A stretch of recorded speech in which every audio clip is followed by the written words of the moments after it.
6 p.m. May we rise for the invocation. Mr. Arjona, can you lead us in the invocation, sir? Bow our heads.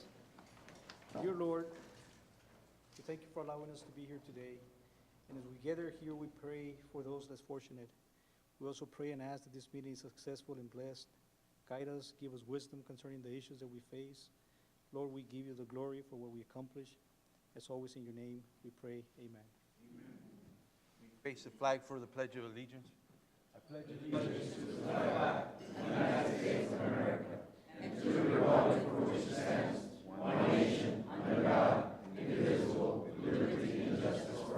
Thank you. May be seated.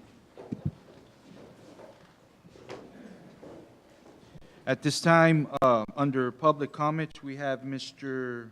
Rick Ramirez.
The first item on the presentations, it's a very special guest that we have here with us. We have a presentation and proclamation proclaiming Felicitas Barrientos Morales' 100th birthday. Ms. Felicitas, is she here? Sí.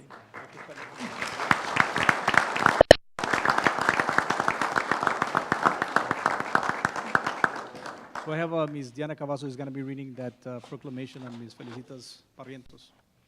Okay, centennial birthday celebration for Felicitas Barrientos Morales.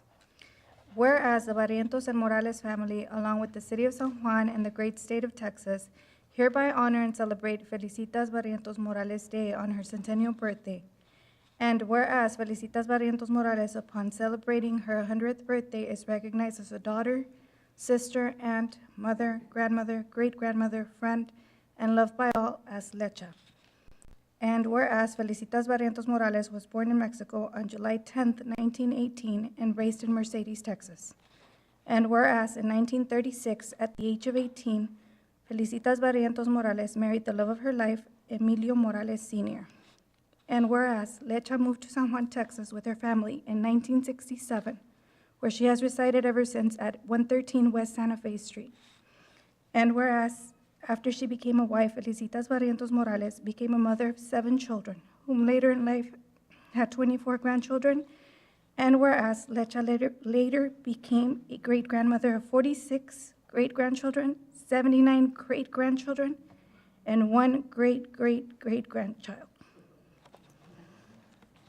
Now therefore be it resolved by Mayor Mario Garza, by the power vested in him as mayor of the city of San Juan, along with Mayor Pro Tem Pete Garcia, Commissioner Jesse Ramirez, Commissioner Ernesto Fajardo and Commissioner Leonardo Sanchez hereby issue this 10th day of July this proclamation to Felicitas Barrientos Morales.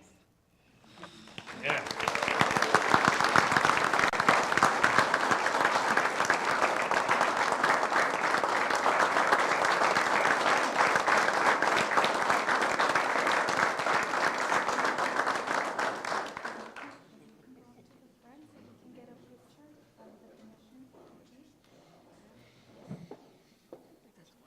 sure. Let's go.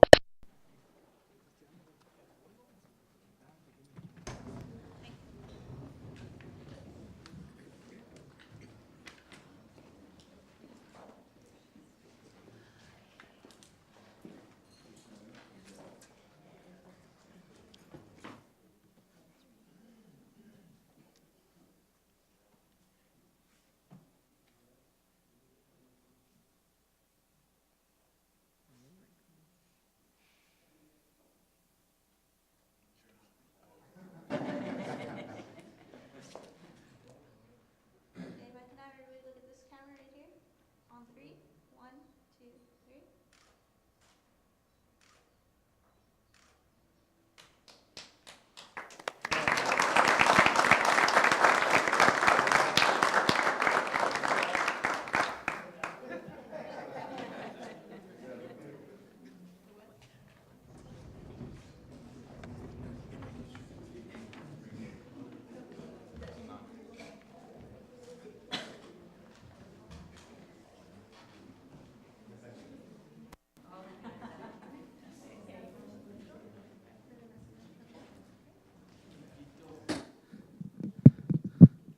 Quequito para el cafecito.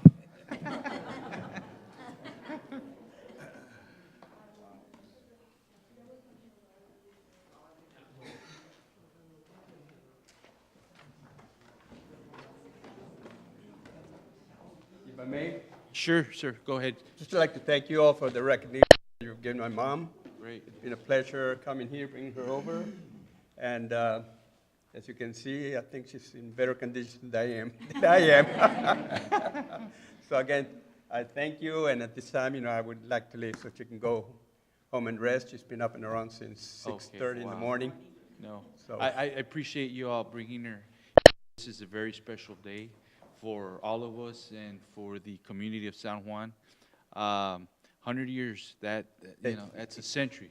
Yes. I mean, and that is a beauty, and that is a gift from God. Yes. And I bless her, and I bless the family as well. And may God bless you, ma'am, and give you more years. Once again, thank you so much Yes, it's for great. being here.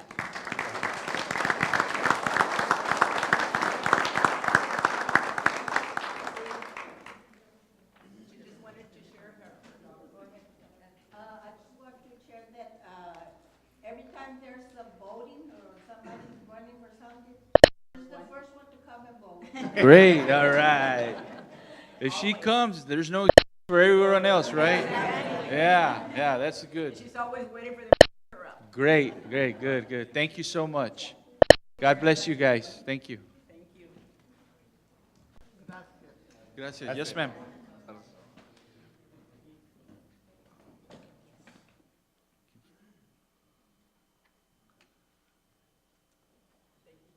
Yes, ma'am. Thank you.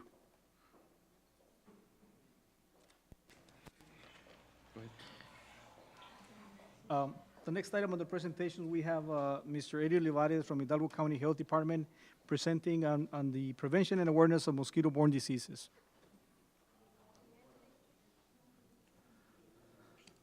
Mayor, Commissioners, thank you for allowing us to be here today. My name is Eddie Olivares. I'm the Director of Hidalgo County Health and Human Services. I have our team here. We have Steve, our lead epidemiologist. We have Narda, who is one of our Zika techs and a resident of the city of San Juan. Great. We have Hector, also back over here. He's also a resident of the city of San Juan. Cynthia, resident of San Juan, all part of our EPI team. Alan and Sarah, all our team. These are the folks that work with disease and prevention efforts in our county, but they also work closely with your partners here in the city. We work very closely with your fire department, with your police department. We're going to give a quick presentation on the efforts that we're putting forth for mosquito control in partnership with the city of San Juan and all our areas. We have what we call the Vector Control Task Force, which consists of all our cities working together hand in hand within the county and trying to put the resources together to help each other during times of need like this. This mosquito thing is going to be a problem. It's going to be for a while. It's not going to go away anytime soon. This is going to continue for several weeks because a mosquito egg can survive up to 6 months, and it can hatch whenever it's ready and the conditions are right. So right now, we've got a lot of different issues with that, but I'm going to have Steve present real quickly, and then I'm going to finish up with just a couple of announcements and recommendations to the City Council for the future for the city of San Juan. Steve? Thank you. Good evening. Thank you for allowing us to be here today. So on this next slide, I want to just go ahead and go over just a quick overview of what diseases we have here in the Rio Grande Valley. So I always like to joke around that unfortunately we're in that hot spot of where we're just north enough to get a lot of the Northern American diseases like West Nile virus, but then unfortunately just south enough to get diseases like the tropical ones like chikungunya, Zika, and dengue. So these are some of the categories based on the mosquito species and what diseases they carry. We have things like the Culex that carries West Nile, Aedes aegypti, Aedes albopictus that carries chikungunya, Zika, and dengue, and then Anopheles mosquito that carry malaria. Thankfully, we haven't had malaria here since the 1980s. And what we do with our Zika team here is we have vector control and vector surveillance. And vector control is the use of anything like chemicals or any other type of method of prevention or control to eradicate insects like mosquitoes.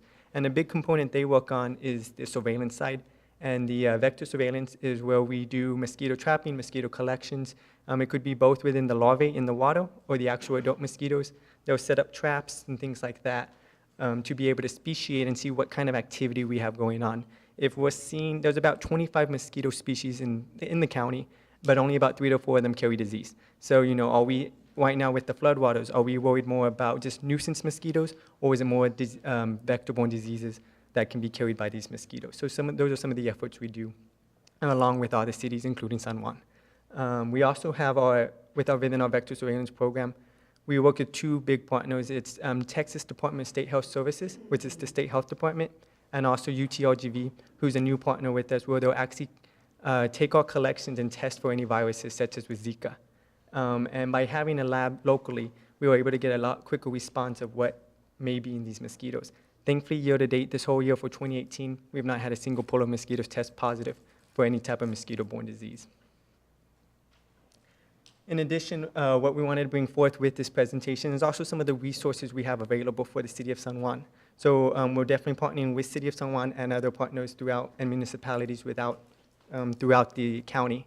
And we have our South Texas Vector Control Task Force that encompasses all the cities and municipalities within Hidalgo County, Starr County, and Willacy County, where we all convene on a quarterly basis to be able to discuss anything like ETJs, where we can do extraterritorial jurisdictions by doing mosquito and vector control within neighboring cities and partnering up together, and also seeing what is each other seeing, collaborating and seeing what can we do, such as with this recent flood response, to make sure that we're doing what is needed, such as with surveillance or vector control.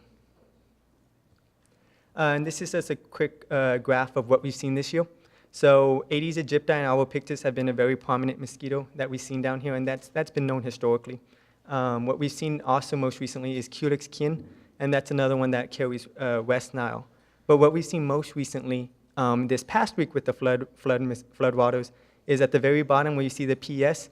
Those are 2 floodwater mosquitoes. Thankfully, they don't carry diseases, but that's something we still track as we look at recovery efforts within all the cities and municipalities with first responders, that can become an impedance on recovery. So we track not just the disease-carrying mosquitoes, but how is that affecting our first responders, our law enforcement, our fire departments, et cetera. Because if they're out in the field and they're being nuisanced by mosquitoes, that's definitely something we look at as well. So just as a quick summary, with our flood response in June 2018, we have collaborated with our Vector Control Task Force. We began conducting mutual aid amongst all municipalities.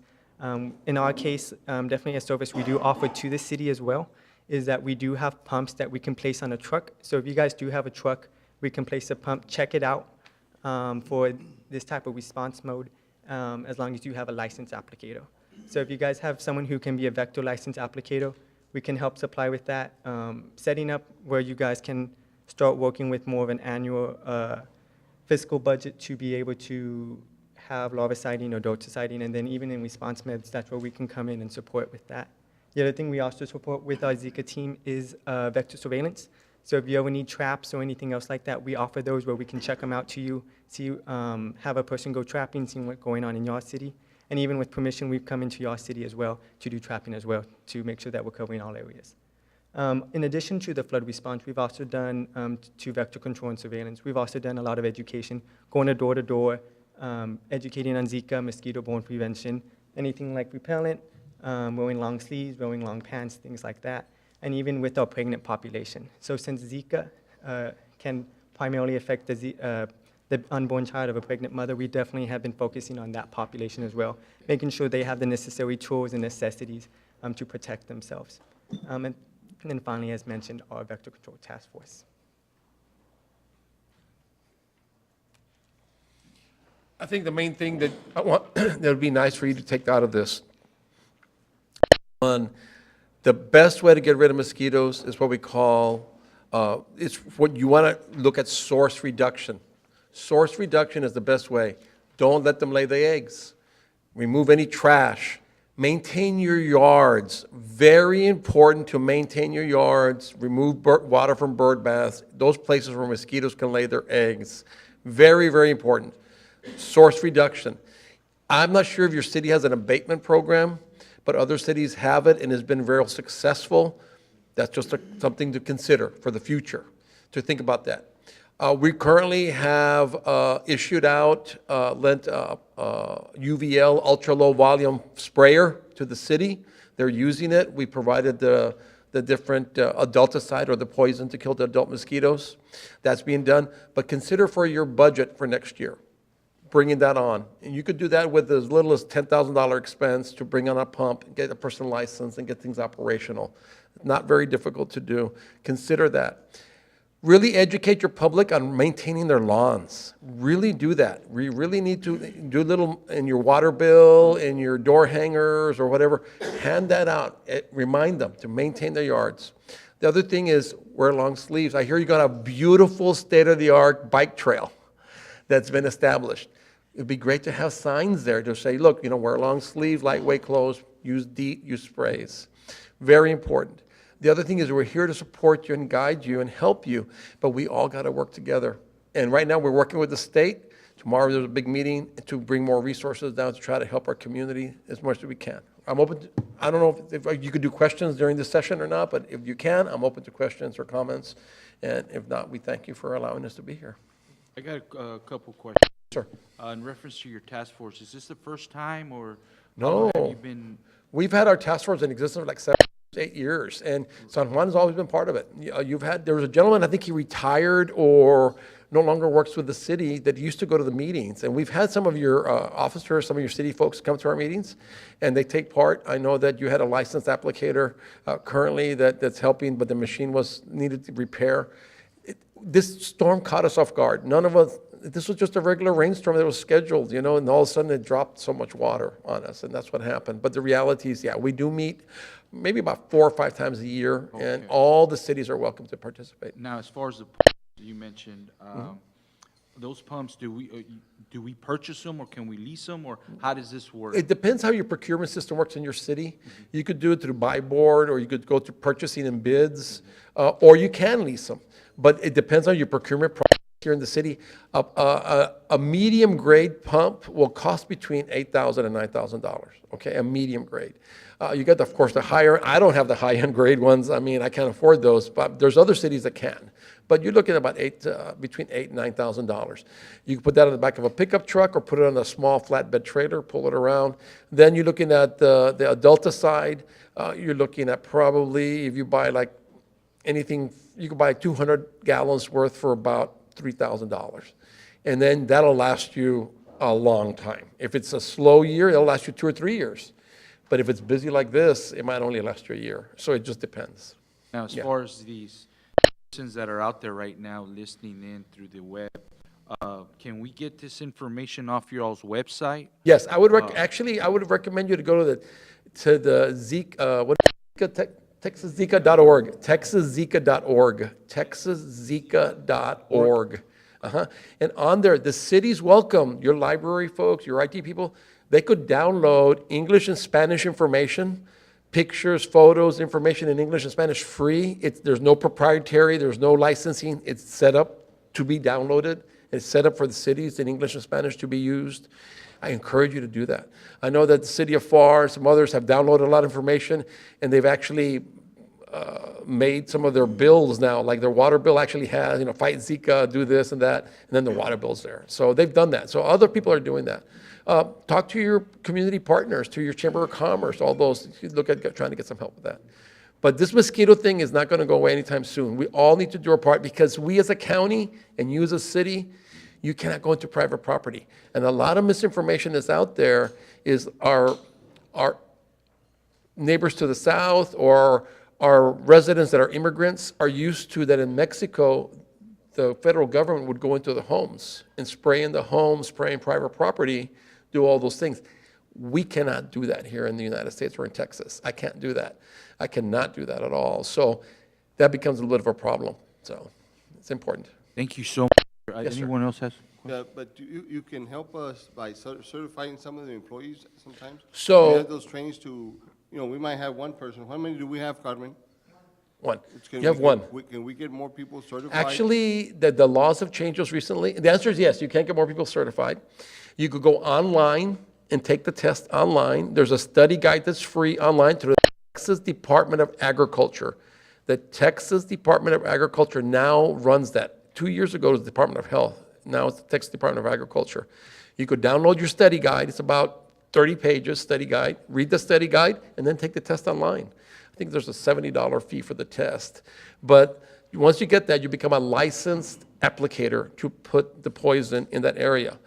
Once you become a licensed applicator, you could oversee up to about 4, 5, 6 other people. They might not be licensed, but as long as you put your license to backing them up and track all the data that needs to be tracked and all the information, because it is a poison, so you have to really document where you used it, when you used it, how much you used. But once you get that in place, you're good. I mean, Mr. Garcia, the person you have here is very good at what they do. Very good at what they do, and they're using our pump. So it's not difficult to get the license, but someone needs to aplicarse un poco, just take time to read the study guide. So it's not that difficult. Other questions? Well, please, sir, give us a call to our team. You call us at 956-383-6221. But really encourage your residents to maintain their yards, maintain their areas, really look into that. And again, in the future, look at it, considering an abatement program to help with some of those costs. Thank you. Have a good day. Thank you so much, sir. Thank you.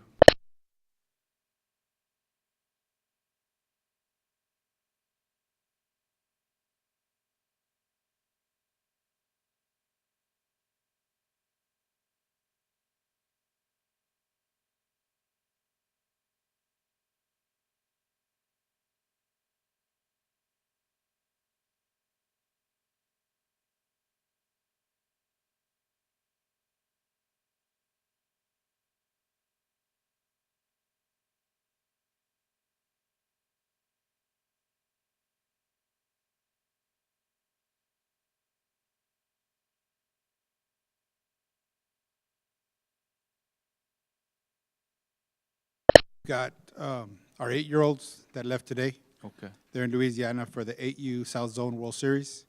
Our 14-year-olds also qualified for the South Zone. That's the first week in August. And so as far as, are we okay with the funding or gate fees and all that stuff? So far, so good. An item later on. Okay. With that, where I'll go into more detail on that. If I may. Go ahead, sir. Status on the Sorensen Park. I know we're going to start working on numbers for our portion of the 50/50. Have we Right. started working on it? Matter of fact, this week on Thursday, we'll be meeting with our consultant to see what items exactly we can use as in-kind that go towards the match. So I did ask her about that, and we'll be meeting on Thursday here. Yep. Put in your report for next. Thank you. Ms. Gonzalez, status on the I'm sorry, on the garbage containers. I know you said we were out of garbage containers for residential areas.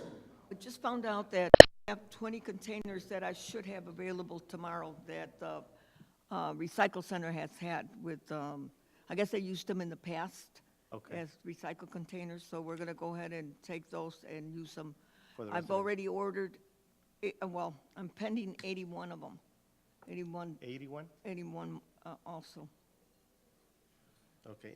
Recycling containers, I know I saw them out there. People are asking for them, but apparently there's a waiting list. So what are we doing to distribute those that we currently do have? Well, what I've spoken to our recycle coordinator today, and he has a gentleman there that can start putting them together. And I told him that since he has someone there, this guy has built containers in the past. He could put them together real quickly. So that's our goal, is to start putting the containers, the lids and the wheels together. I guess set a goal of a weekly amount that they need to, or monthly amount that they need to distribute so that we can get them out, because sitting there is not helping anybody. All right? Thank I'll you, make ma'am. sure. How long have they been sitting there, Mr.? It has to be close to maybe 4 weeks, 3-4 weeks. The containers? Yes, or a little longer. It's been months. Yeah, So I've been more than 3 months because I've seen them there. about maybe you're right, maybe about 2.5 months. Are we cleaning those? I was on this area north of the Basilica. Are we going back to the drainage and cleaning the drainage? Because I Yes. saw several that were clogged up. Well- And I know that you probably have cleaned them, but with this rain and stuff, things has come back into them, and we just make sure that that they are clean. Well, that's what we're concentrating, first of all, to pick up all the extra brush now that we have. Okay, because if we don't clean that up, they're gonna go into the drain. Once we have a subdivision done, let's say, like, for instance, the grapple guys that work in the alley are on the southwest side. They're over by Hackberry and that. They're starting to pick up, or they are picking up in that area. We're getting the crew to go in, to mow and to weed eat, and then they pick up the brush. Once we get that area done, then they go and clean up the sidewalks, the right-of-ways, and into the drainage, into the inlets. Because it's all over the place. I was out, in fact, if I may, we were out this morning looking at what they were talking about, the Zika virus and that. Just to let you know that we do have information on the website, Spanish and English, about the Zika virus. I am the one that attends the meetings. We have been fumigating for the last 2 weeks, and unfortunately, I was told today that we're gonna have to start all over again. We started on the north side and worked our way all the way to First Street. Now we have to start again because this water, this rain, washes out the chemicals. So we're gonna begin. I also have 2 foggers that I'm already waiting to purchase, so we should have them within 5 to 7 days. So that's gonna also help, because now that I found out that we can take the test online, I do have another employee ready to test. We are out there putting pallets. We went out there to a reservoir, and I can't remember if it's Sun Valley, Sundown, by Sam Houston. There's close to, I don't know if it's Cesar Chavez, or there's a little reservoir out there. Sun Valley.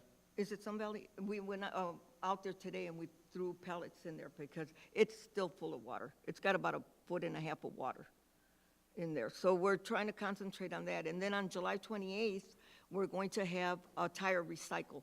So we're gonna put it on the website and put it in the media so that we can have at least the streets and the alleys picked up of, excess tires, that we have a major problem. And not only the city of San Juan, it's just valley-wide.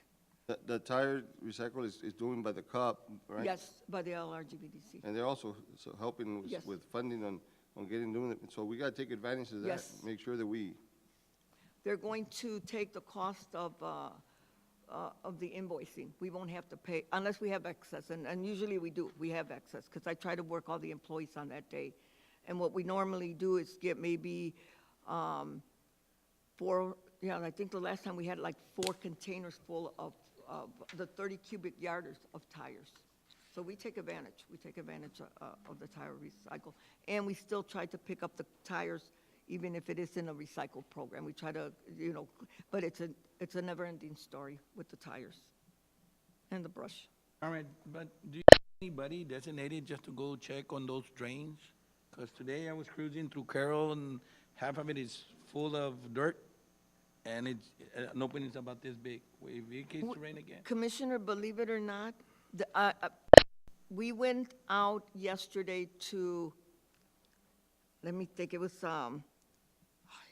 David, what is it? Tenasa and Lily Drive. Because the people there were complaining that that they weren't draining in that. We went out there, the guys went inside the inlet, and fortunately for us, it was clean. It was just too much water at one time. There's so much brush and so much debris that this is what causes all the problems. And we have to clean up the mess first, the debris in that, and so that we can get into those inlets. How many crews do you have in picking up the brush right? I have 2 grapple guys that do the streets, 1 in the alley. The one in the alley has 2 brush trucks. Then I have 3 other gentlemen that do the alleys, that prepare the alleys so that we can mow and cut the trees that also, then we have to cut the trees.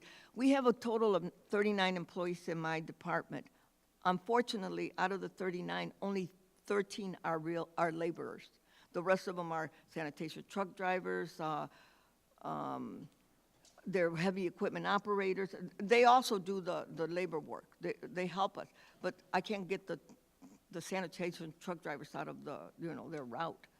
So we're limited. We need more employees. The city hasn't grown in miles, but the city has grown in population.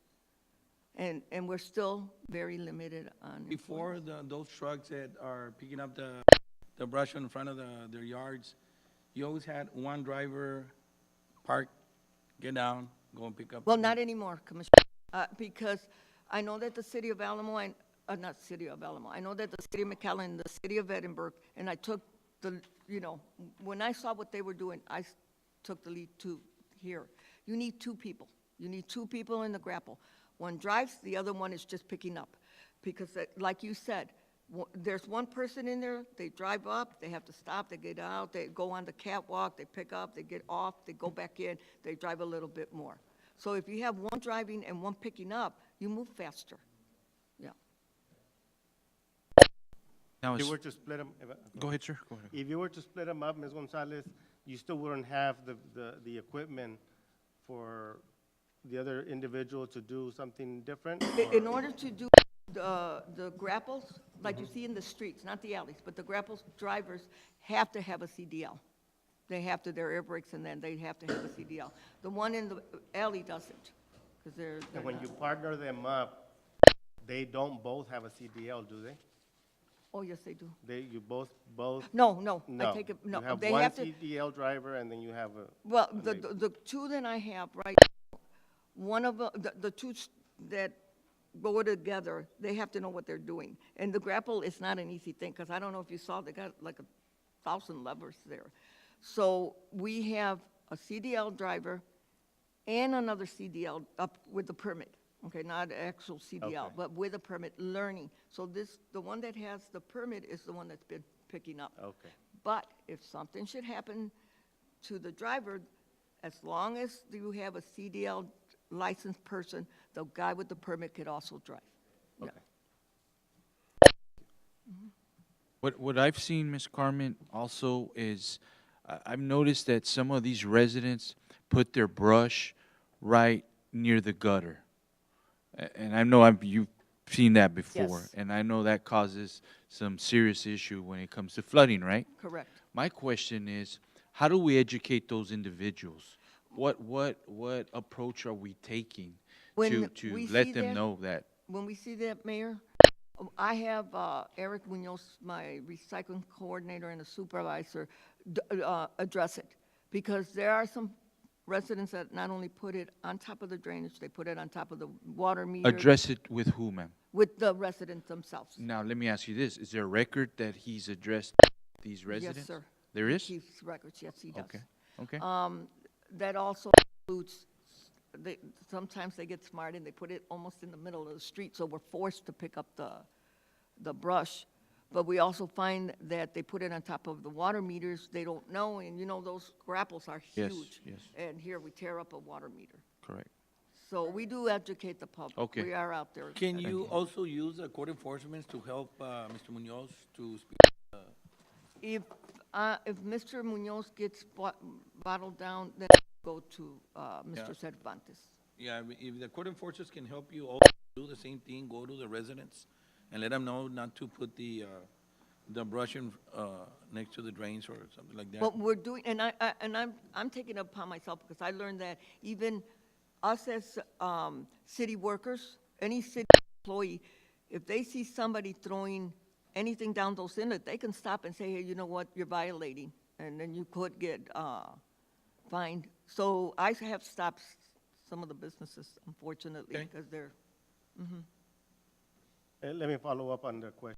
And if Eric Munoz does go and speak with the resident and they do it again, what's the consequence? then he comes back to me, and then my understanding, because I don't think he's has given a fine to anyone. He'll go back. We're going to start fining them. We're just waiting for some paperwork, and then take it to the court. Yeah.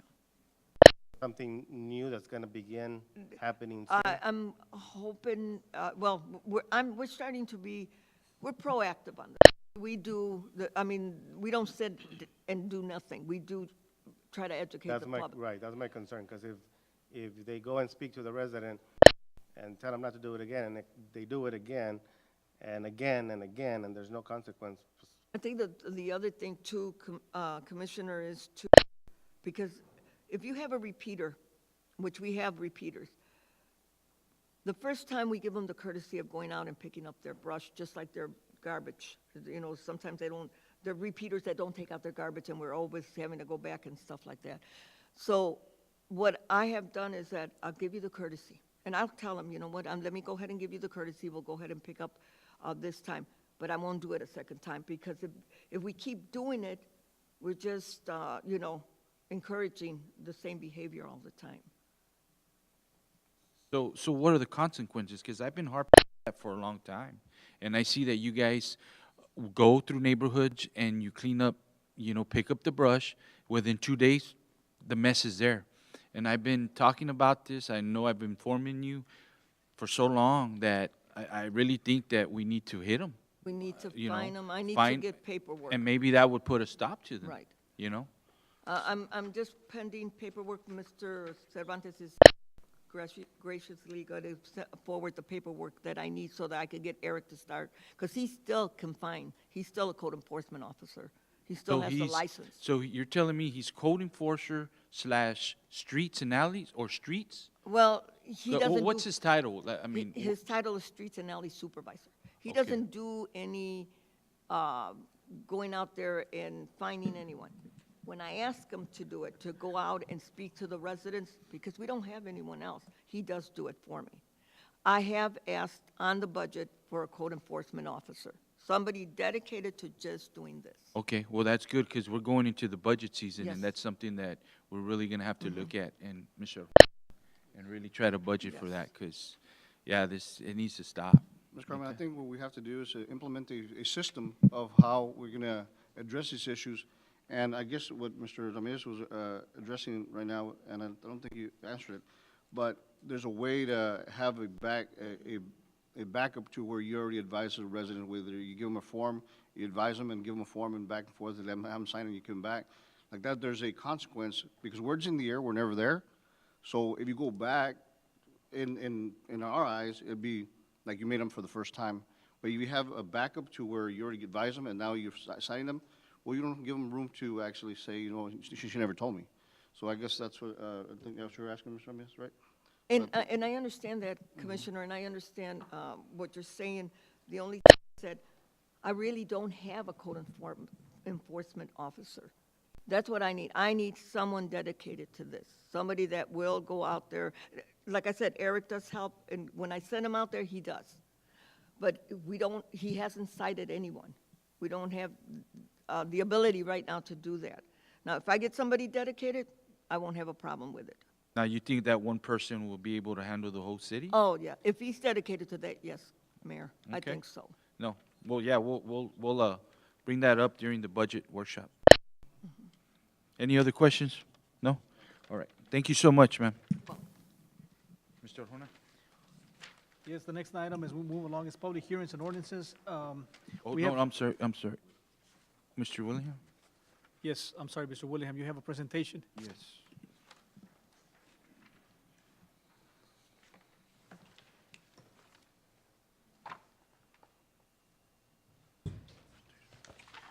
Good evening, Mayor, Commission. Thanks, sir. Tonight I have a couple of presentations to make, to recognize some individuals in the Parks and Recreation Department.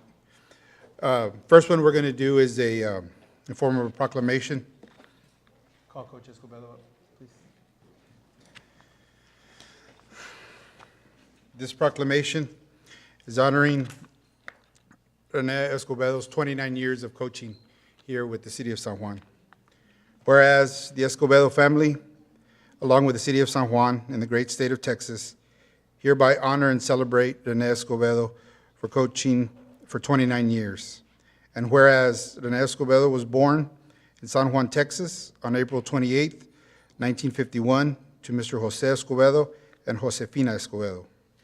And whereas in 1973 graduated from PSJ High School to later graduate with an associate's in computer science from TSTC and STC. And whereas at the age of 24, Rene Escobedo married the love of his life, Seferina Escobedo, and has been happily married for 43 years. And whereas he became the father of 3 children, Mary, Rene, and Joe Escobedo, whom later in life became the grandfather of 9 children. And whereas Rene Escobedo started coaching in 1987, taking 3 years off, he has coached a total of 29 years. And whereas he will coach until God gives him health and the City of San Juan allows him to coach.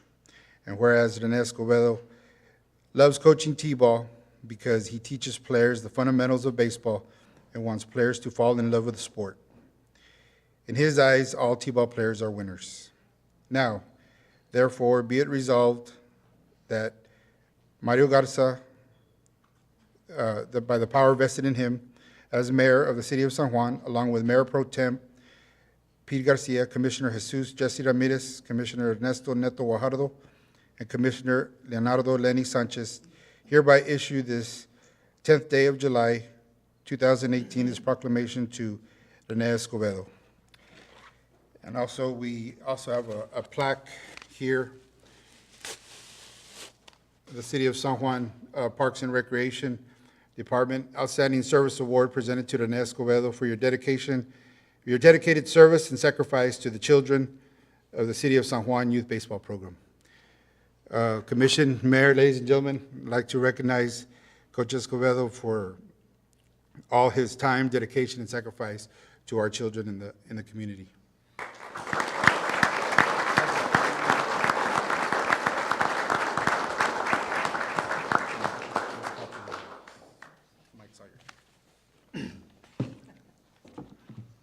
Well, I would like to thank the City of San Juan and Parks and Recreation for giving me the opportunity to, to participate with these young children. And well, they're our future generation, and as long as I can be there for them, I'll be there. Thank you so much. Appreciate it. I was told that you were also the T-ball all-star coach, if I'm not mistaken. Yes, yes. Great. Yeah, And all-star I bet you, was this your first time being an all-star coach, or No, you've coached many all-star I've been, teams? I've been. Great. before. Well, thank you so much in behalf of myself and the commission for giving the service that you give here in our community. You're an asset, and we would love for you to continue coaching. You know, the kids love it, and it's great that you're showing them the fundamentals, because that's what it's all about. You show these kids the love of the game, and then they just take off, and they become high school and college players and even professional. But it all starts with you and the rest of the volunteer coaches that are out there. So once again, in behalf of myself and the city of San Juan and the citizens, thank you so much, sir, for your service. Thank you. Thank you. You got a picture with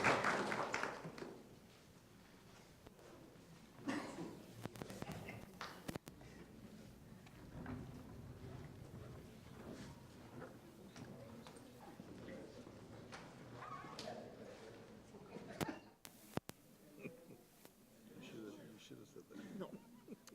Look, see, I can be cool. I can have cool if I have to.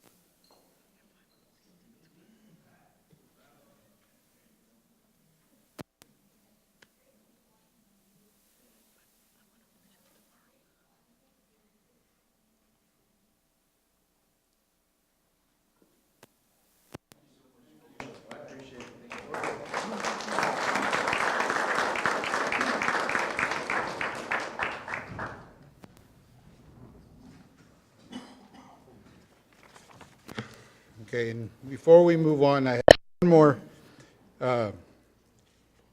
presentation. It's been a very successful summer thus far in City of San Juan Parks and Rec. As I mentioned earlier, we've got 8-year-olds that are at the World Series. We've got 14-year-olds going up pretty soon. But this year, one of the programs that we're really, really proud of is our track and field program.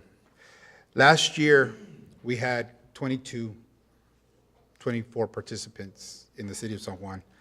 This year, that number grew to 147. Last year, at the regional meet, which took place this past Saturday here at PSJ Stadium, we medaled three medals. This year, we medaled 96 times. 41 gold, 23 silver, and 32 bronze, totaling 96 medals for the city of San Juan. Somebody asked me earlier if anybody else showed up to the meet this weekend, but yes, we had people or teams from across the valley and Laredo as well competing here at PSJ Stadium. So we were very, very well represented. 52 athletes, several of them medaled several times, total of 96, 52 athletes total qualified for the state games of Texas, which will take place at the end of the month in College Station. Of those 52, I believe we're going to be sending about 40 that have agreed to go and represent, the city. Our coaches are Coach Jermaine Blaylock, Malaya Pistacacci, Cecilio Navarro, Juan Gonzalez, Tony Salinas, Jasmine Cortez, and Brandon Bradford. They've done an outstanding job, and here with us today, we have some of the athletes and qualifiers with their medals that we can present to you and offer them our best wishes. They got 2 weeks of training from here. They're going straight to they're going back to practice over at Austin Middle School. But we just wanted to recognize our athletes tonight that will be representing us at the end of the month at the Games of Texas.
staff that's done an outstanding job. We've been able to put together a really good staff throughout the year.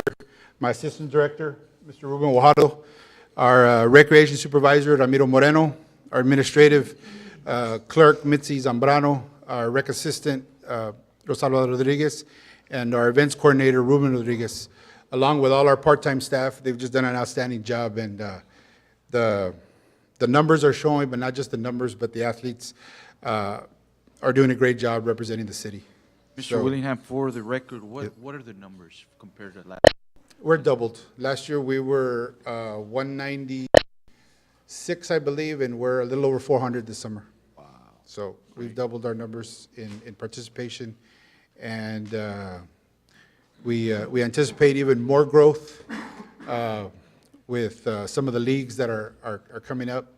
So, yeah, in baseball and softball, we went from a little over 600 this year to over 750 this year.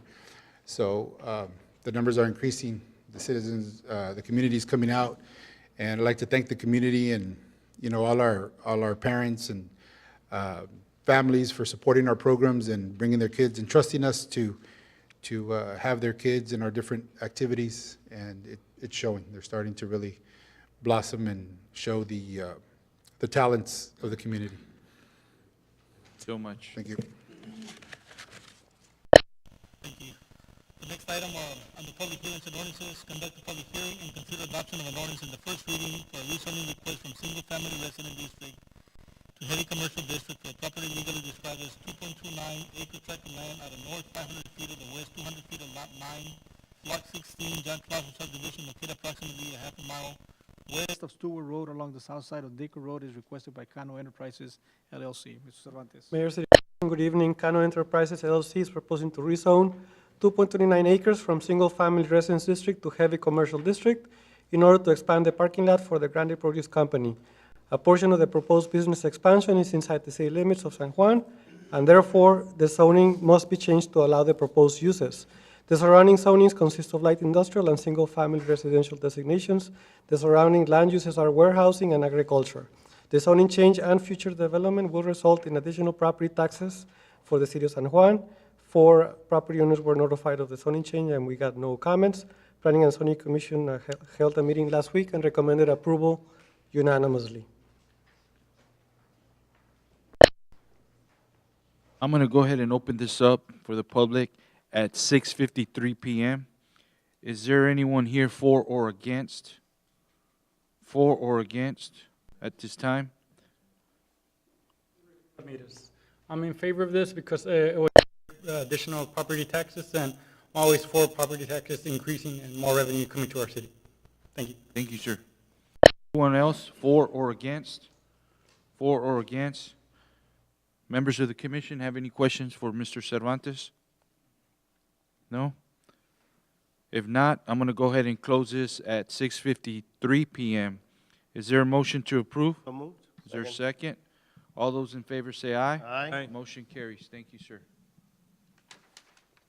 The next item, conduct a public hearing, consider adoption of an ordinance in the first reading for a conditional use permit for the sale of alcoholic beverages for off-premise consumption at El Centenario drive-through located 912 East Business 83, legally described as Lot 1, Mireles subdivision, as requested by Diana Almanza.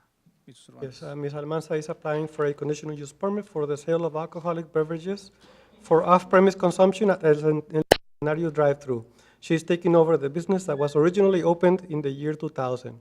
The proposed days and hours of operation for the sale of alcoholic beverages are Monday through Thursday from 9 a.m. to 10 p.m., Fridays from 9 a.m. to 2 a.m., Saturdays from 10 a.m. to 2 a.m., and Sundays from 12 p.m. to 12 a.m. Staff sent notices to 8 surrounding property owners and received no comments against the request. Planning and Zoning Commission held a meeting last Thursday and recommended approval unanimously, subject to the list of conditions listed in your packet. I'm going to go ahead and open this up at 6:54 p.m. 6:54 p.m. Is there anyone here for or against? For or against? Can you please state your name for the record, sir? Ramirez. Thank you, sir. I'm against this only because, as I've mentioned previously in other businesses, I want the weekdays to be the condition and to be starting at 12 to 12 or 12 to 2 a.m. That's the only condition that I have for you now, and I'll continue to do that for our businesses, and some of them agree on that hours. Thank you. Thank you, sir. Anyone else here for or against? Any questions from the members of the commission for Mr. Cervantes at this time? If not, I'm going to go ahead and close this at, Yeah, I do, oh, Mayor, okay, if I go may. ahead, I'm sorry. Mr. Cervantes, I see that there's different times recommendations by the board as far as the sale of alcohol. I believe it is Saturdays from 7 to 1, and they're requesting from 10 to 2. And then it's 12 to, well, that one's the same, 12 to 12. I guess Friday is from 7 to 12. The cover sheet shows Friday 9 to 2. Yeah. And that's what they put in their affidavit, 9 to 2. Who put in the affidavit? The applicant, yeah. And so the board approved based on this recommendations, Yeah. 7 to 12? And 7 to 1? Where are you going? I'm on the first page of the attachments. The first page. 29. No, I mean, Staff recommends approval subject to the following conditions. On number 2, the proposed of alcohol. no, that's Yeah, a but that's this a one, type. I know, but what are we approving? Actually, it states the same. No, that's a typo. I'm sorry, go ahead. That's a mistake in page 29. So It's number 2 is a basically, mistake. yeah, what they put in the affidavit All right. is what So the Planning and this- Zoning Commission So approved. what is Make it, sure we're 7 or clear. 9? It's 9, 9. yeah. 9 to 2. 9 to. So that is a standard time, right? 12 a.m., Monday through Friday, and then Saturdays you can sell till 1, Yeah, right? yeah, on alcohol, over the years, the only restriction that we have placed is for not to sell after midnight on Sundays. So that's consistent with what we have been doing as a city. Got you. Yeah. Okay. Basic conditions that were requested and approved by the P and Z. So that way, if there is a motion to approve or not, it's with or without those conditions, so we can have the record clear. Yes, you have a list of conditions in your packet. If you want, I can go over them. Basically, Planning and Zoning Commission recommended, subject to the list of conditions, and in the ordinance, that list is there. And the But applicant agrees with these conditions? Yes, Okay. yeah. With the exception of number 2, which is error, right?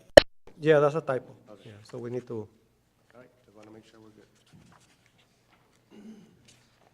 Any other questions? If not, I'm going to go ahead and close this at 6:58 p.m. Is there a motion to approve? Moved?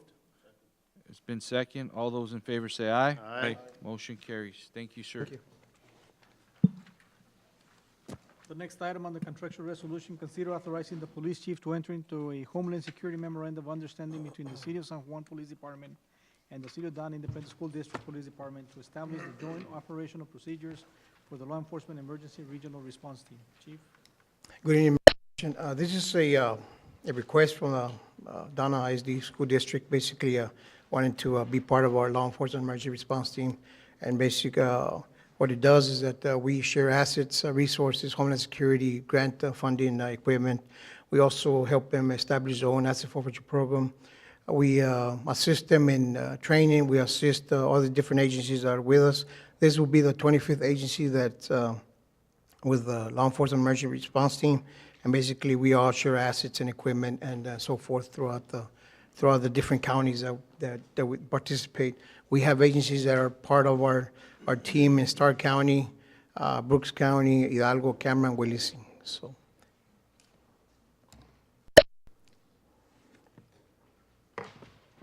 We're just requesting for the approval.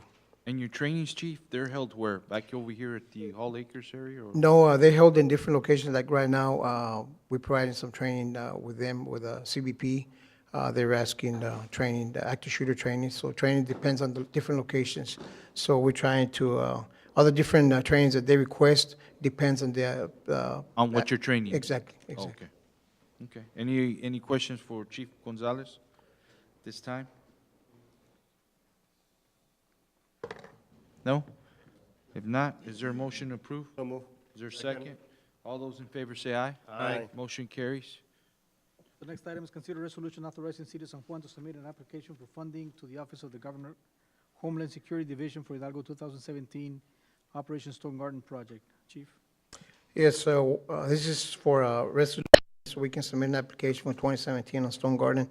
Also allows our patrol officers to work extra overtime.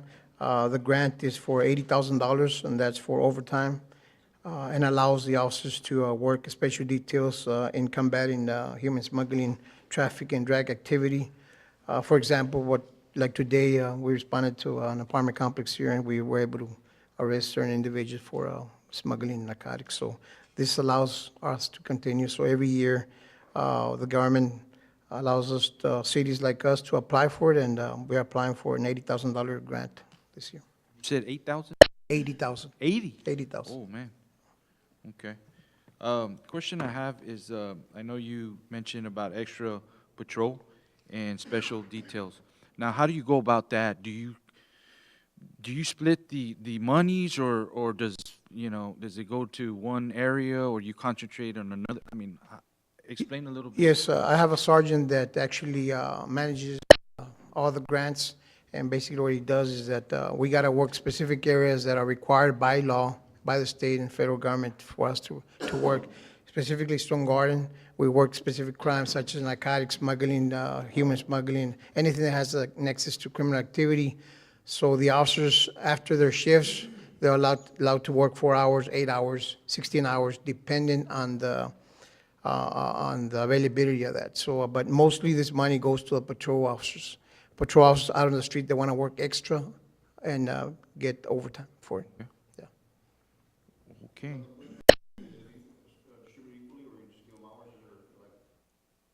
Amount of hours per officer? Yeah, Right, correct? yes, Commissioner. For example, is There's a formula that we submitted in law enforcement, right? yes, like myself, my assistant, my captain cannot work this type of grants. So basically, what it does is that it gives the officers. So throughout the month, the sergeant designates all the officers that are eligible to work. So he adds 2 or 3 officers per shift in different areas. So the officers choose or they don't choose to work. So many don't choose to work because they don't want to work overtime.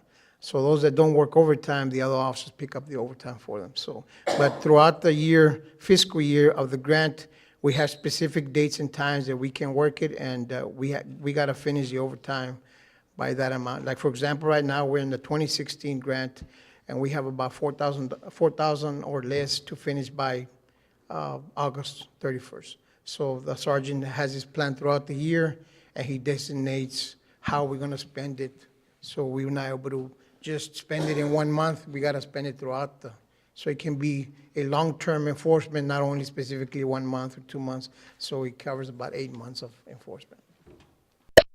Overtime, or is it also assets? Yes, sometimes it's overtime, sometimes it's assets.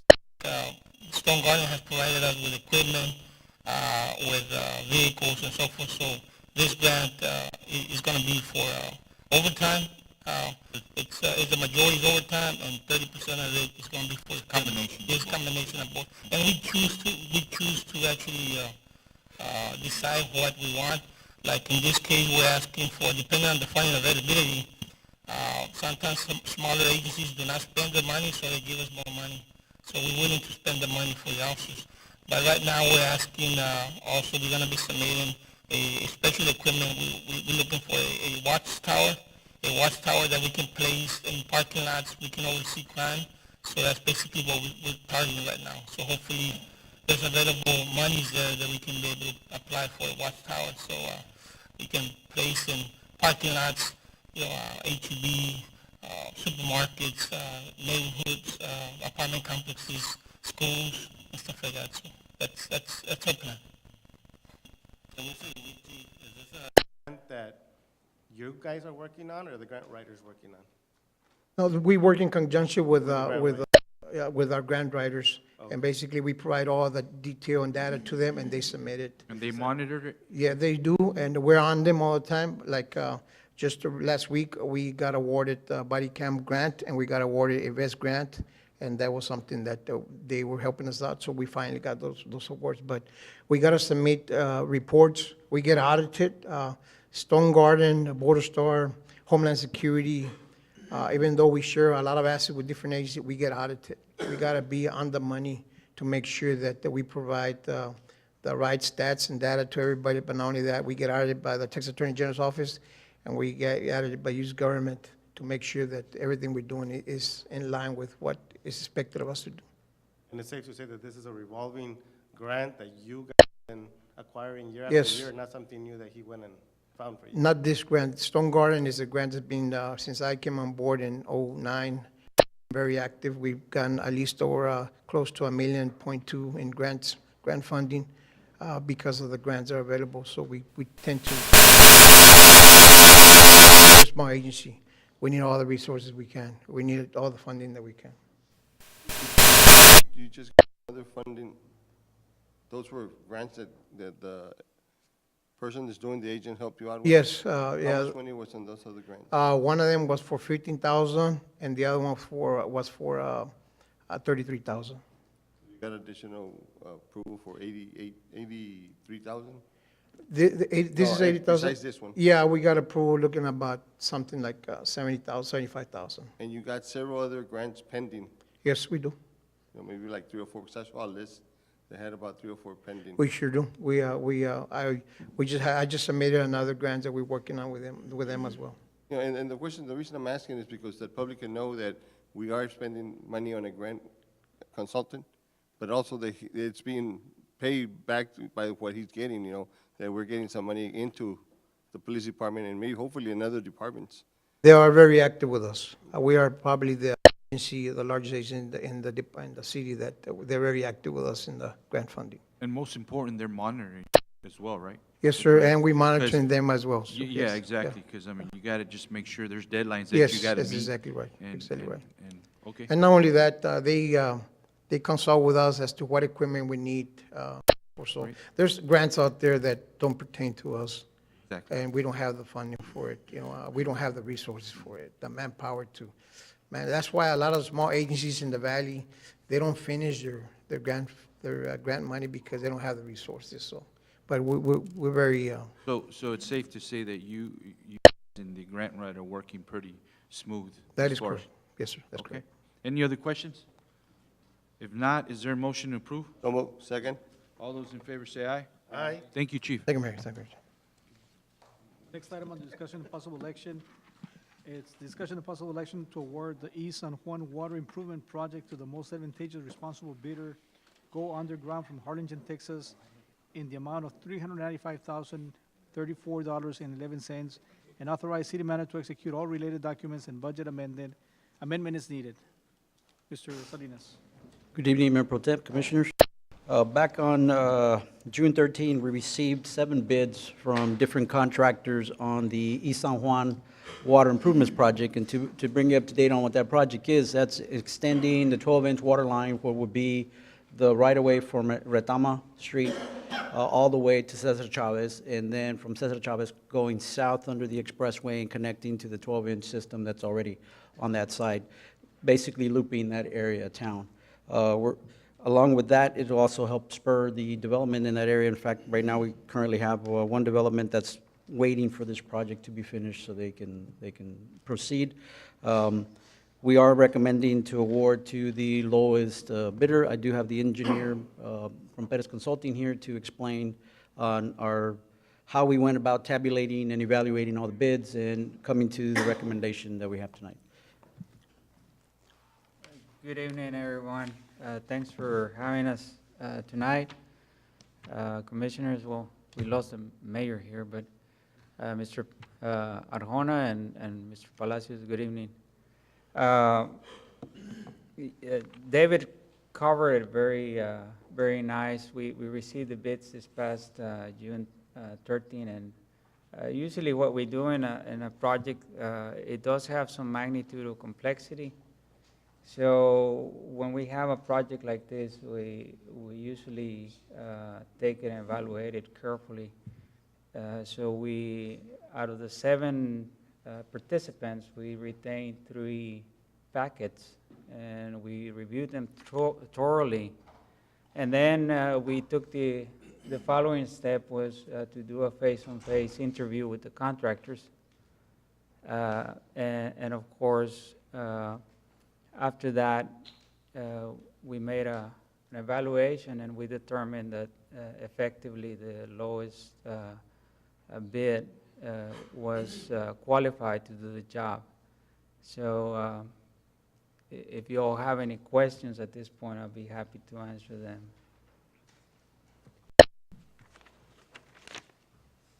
Yes, sir. If I may add, while you guys ponder on whether there's a question, one of the criteria that we were really monitoring with this is that TxDOT, who currently is holding the permit basically at bay until we decided on the contractor, because they had very specific requirements. The contractor that was going to be a sub to this contractor to do the repaving, since we're going to do an open cut underneath the expressway, the bridge there, had to be on their pre-qualified list. So all the vendors that were on here had contractors that were there, but they wanted to be aware of who that contractor is. We did meet with TxDOT. Actually, Mr. Gonzalez met with TxDOT, and TxDOT did agree that the sub that they're using for this project does meet all their qualifications, and all they said is to make sure that when the submittals commit for the material that they're going to be using, that they are privy of the submittals as well, so they can make sure that it does comply with all their standards on there. So that's one of the complexities that this project had, along with the traffic control plan that the contractor will have to submit once we award the project, so TxDOT can review, so they release the permit so we can begin construction. So those are two caveats that I like to add on there that made this project a little more complex than normal projects. Thanks for writing, David. Yeah. This bid that we got, is that more or less what we expected to be in? Yes, sir. When I did the estimate, our estimate it's at $476,000. Of course, it was a little bit different at that time. Now, out of the 7 bidders, there is one outlier. It's a 700 and something, close to $800,000 amount. So you have to put that one out. But the rest of the spread is very consistent. Your average is $434,000. And when you compare it versus the estimate at 476, everything is within reason. Pretty much in line? Everything is in line. So I would be concerned if it's above my estimate, 476,000. You're getting an average of 434. Lowest bidder is 395, round numbers, close to 400,000. So he's $30,000 below the average. Is right on. Have you had any the lowest bidder at any point? Personally, that's a very good question. Personally, I haven't worked with the lowest. I haven't worked with the second lowest. But I do know from past experience, because I've been in this business for quite a while. From other sources, they've done a pretty good job. I know that Go Underground, the lowest bidder, has performed work precisely in highway right-of-way in the past. A lot of their work is resourced for that. I understand that there is 80% of their work is concentrated to do work for larger firms that do work for TxDOT, and they specialize in the utility, laying out utility within state right-of-way. So that makes me comfortable. So I would be a little bit more cautious if we would get a contractor that strictly does subdivision work. I would be a little bit more cautious with that. But I feel comfortable right now with their experience. Any other questions? Okay, if not, is there a motion to approve? So move. Second. All those in favor say aye. Aye. Motion carries. Thank you. Thank you very much for your time. Thank you, And sir. we look forward to kicking this project. Thanks a lot. Yes, sir, thank you. Thank you. The next item, discussion and possible election to award the bid, RFP number 18-70-06-28 to the only bidder, Morrison Supply Corporation, authorize the city manager to execute all related documents and budget amendment as needed. Ms. Salinas. Good evening, Mayor, Commissioners. On June 28, 2018, we received one bid from Morrison Supply Company from Fort Worth in the amount of $27,182 for the purchase of two 14-inch gate valves, two 14-inch check valves, and the apparatuses that come for those check valves. We would have wished to receive more bids. Unfortunately, we are behind. We're kind of on a time crunch. This material is needed for some of the upgrade that needs to be finished at the water treatment plant. We did review the submittals that the bidder has provided, and they're all within our parameters and within our standards. So we are requesting that we award the bid to Morrison Supply Company to make sure we meet the timeline for the construction.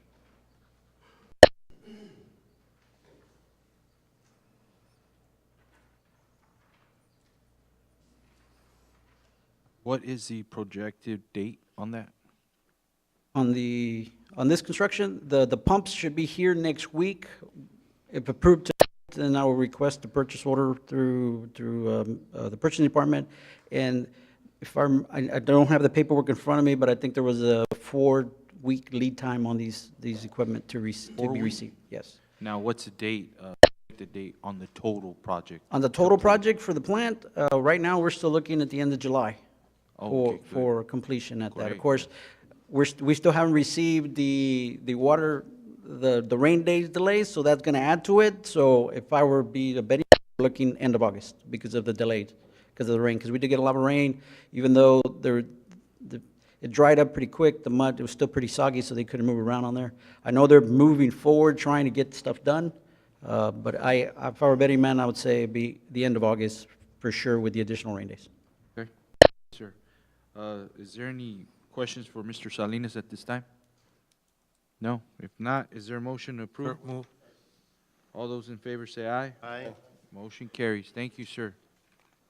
The next item, discussion and possible election to authorize budget amendment from utilities retained earnings in the amount of $98,000 for the repair of a sinkhole at the wastewater plant main lift station, and authorize the typo city manager to execute all related documents. Mr. Salinas. Again, Mayor, Commissioner, good evening. During the rain event that we had on the 19th and 20th, we did suffer a massive sinkhole at the receiving well at the wastewater plant. We were able to secure it with some sandbags. I did provide some aerials. Unfortunately, I don't think they're up there so you can see them, but it allowed for debris and water to infiltrate into the lift station, which caused some problems. So right now, we did go to the buy board and procure a contractor who is able to do the work next week, as long as we get approval tonight, to start fixing the wet well on the inside, so then we can try to address the sinkhole, because one of the issues that he has is that once he starts working on that the rest of that wall fails and more debris starts getting into that lift station. So this way we can secure the lift station and then be able to start working on that sinkhole, because there's an old abandoned line there from something that happened back in 2014, 2015 that they attempted to repair, and apparently the repair didn't hold very well, so we had that failure at that. So I'm requesting approval to move $98,000 out of the retained earnings into the construction fund so we can get this repaired. That's the total cost of the project to fix it? That is the estimate to do the entire lift station. I have met with the contractor out there, and we have talked about bringing that down, so we're trying to bring that below that, but that is worst-case scenario, we have to do the entire lift station. Right now, we're just looking at repairing the section that has the most damage, cleaning the other one and kind of spraying it with a cementatious grout type deal to prevent it from degrading again and then coating it with a polyurethane type coating to prevent it from corroding from the gases.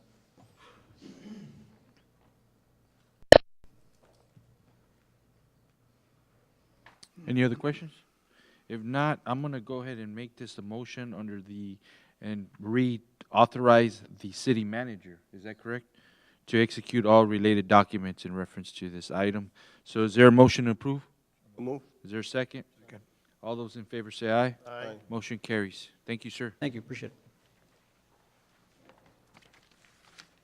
The next item is consider the approval of a budget amendment in the amount of $15,132.82 from the general fund to account 10-540-9913 to cover the Pony baseball summer expenses. Mr. Willingham, and before you have that Yes. list that was passed out? Yeah, I apologize, it didn't get in the packet. But this breakdown is it's day-to-day from the beginning of the season through the last tournament that we had. And what we would bring in at the concession, what we spent on staff, 2 concessionaires per day, expenses when we had to purchase items for the concession stand, and then the gate fees we collected. Of course, those gate fees are only on certain days because those were only on the tournaments that we hosted. And we went ahead and staffed that with our full-time staff so that we didn't have to pay additional staff for those days. We have a running number. So the total of 15,132.82 is, simply what we collected minus our expenses. So it's not moving any new monies. It's just basically the profits and the gate fees that we collected through our tournaments and throughout the season.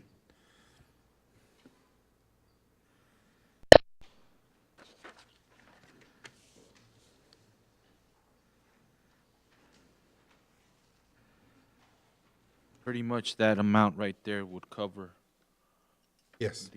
The That's going to replenish some this year. Couple things that happened is we had some growth, a little bit more than we expected. But this year, there was also some specs that were changed in Pony baseball that we had to pretty much get rid of a lot of old equipment and purchase new equipment because they changed the specs on us around January when the new specs came out. So to meet standards, we had to purchase quite a bit of new equipment this year that we needed so that we'd be in compliance. But yes, by moving this, we'll be good to go. Any other questions for Mr. Willingham? Yes, if I may. Go ahead, sir. Is any of this monies that you're getting back going to be used for those teams or those athletes that are traveling? Yes. Yes? Well, for baseball, softball? Baseball, softball, Yeah. and these games of Texas? Some will be, because we had to move some into Pony, so we're going to have to replenish other funds. Okay. Yes. How do you see the equity being handled as far as the girls softball and the baseball, t-ball? Like, are they all getting the same amount, or how? Well, they all get the same amount based on,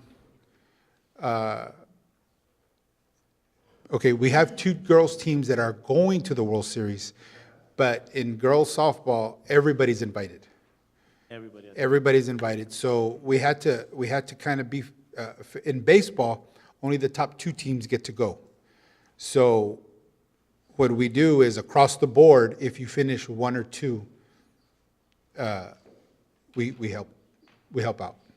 Across the board, which would apply to those girls softball? Last year, we had 2 girls softball teams that finished second place, and they were given just the equal amount of money that anybody else. So what you're saying is, let's say softball, they come in 3rd place, well, they got to pay. Right, then they've chosen to go on their own as an invited, because Pony just invites everybody to participate in it if they'd like. But to be equal, just like the boys, if you finish 1 or 2, the girls 1 or 2, then the city contributes. And does the coaching staff know that? I mean, Yes, before- that is made that explained clear to them? at the very beginning with Okay. everybody, so that everybody's aware of what we're doing. At the very beginning of the season, or? At the beginning of the season, we All-Star covered with everybody, and then we had with all the coaches individually, Mr. Guajardo and I met with all All-Star coaches prior to the season to go over what we're doing for postseason play. What is covered by the city immediately, which are tournament fees, uniforms, the help that we give them with the affidavit, all that stuff prior to. If they qualify, as they go along, what the city will cover based on certain criteria. And it's in writing, you give it to them in writing, or just? Not in writing, we meet with them individually. But we can give it to them in writing, I yes. think that was the best. Yeah, we can do that. And in track, you got 40 kids going, right? Approximately, yes.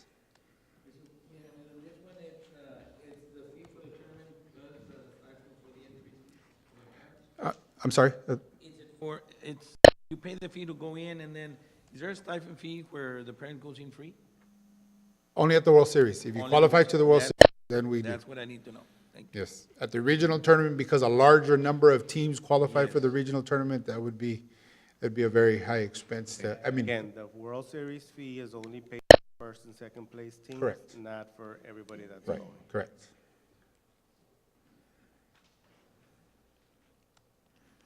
Now, I know some of them were having some teams were having fundraisers Correct. this past weekend. Do you inform the coaches or the parents that a permit is required if they're having, no? Barbecue sales? We don't have a health department. Oh, okay. Not yet, And I'm asking because code enforcement was out there, Yes, trying to stop them and from. I talked to the code enforcement officers. If it's a fundraiser where they're asking for donations, that is okay. We don't have an ordinance. It's only when they're selling. But if it's donations and you're giving away water in return for the donation, that is acceptable, and there's no permits. But we also don't have an ordinance against that.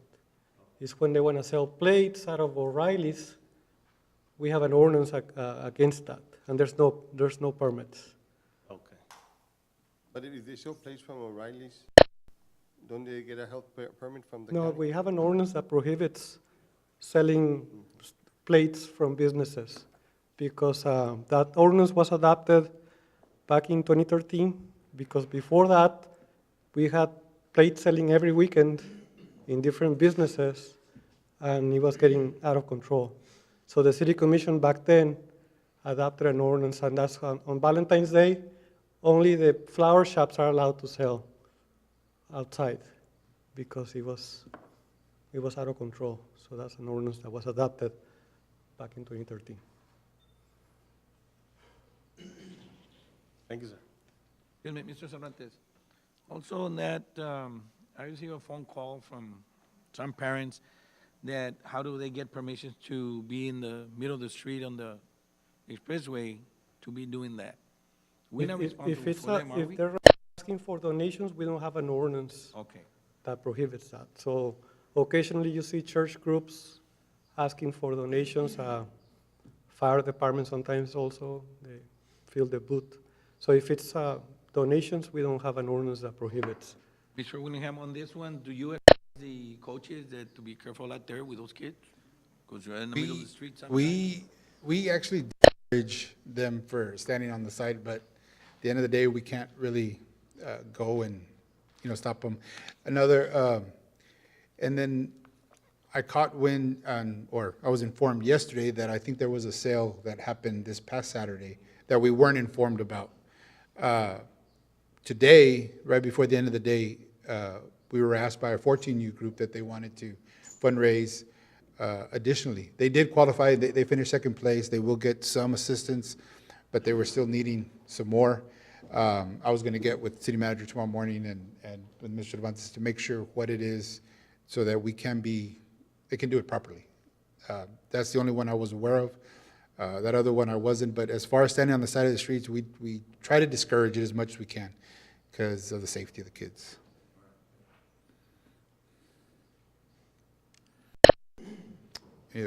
Any other questions? If not, is there a motion to approve? Remove. Second. All those in favor say aye. Aye. Motion carries. Thank Thank you, sir. The next item on the consent agenda is a monthly collection report for May 2018. This time, is there anything we need to amend or remove under consent agenda? If not, is there a motion to approve? Remove. Is there a second? All those in favor say aye. Aye. Motion carries. The next item under executive session, the San Juan City Commission will convene an executive session in accordance with the Texas Open Meetings Act, various Texas statutes and codes annotated Government Code Chapter 551. Number one, consultation with attorney and possible action regarding pending mediation concerning City of San Juan versus Meldon and Hunt pertaining to the water tower cause number 7170-13-G pursuant to Texas Government Code 551.071, close consultation with attorney. The next one is consultation with attorney and possible action regarding potential litigation on the City of San Juan Library roof construction. Number three, I'll ask that it's no action. We're not at that point yet. We're going to be meeting with the team, and then later we'll bring it back before the commission. So we were hoping that it was going to be taking place, but it didn't. So we'll bring it at a later meeting. Number three. So is there a motion to enter executive session? Is there a second? Second. All those in favor say aye. Aye. We will be entering at 7:31 PM.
We're back from executive session at 8:23. Is there a motion to reconvene? So move. Second. All those in favor say aye. Aye. Okay, so, under executive session, A1, we're taking no action at this time. And under executive session 2, we will go ahead and, yeah. Yeah. I make a motion to give, authorize our city manager to go ahead and get the contract for law office of Ramon Garcia. Pertaining for the delegations of the library, San Juan Library. San Juan Library. So that's in the motion. Is there a second? Second. All those in favor say aye. Aye. Motion carries. And under A3, no action at this time. So is there a motion to adjourn? So move. Second. All those in favor say aye. Aye. This meeting has been adjourned at 8:24 PM. Thank you.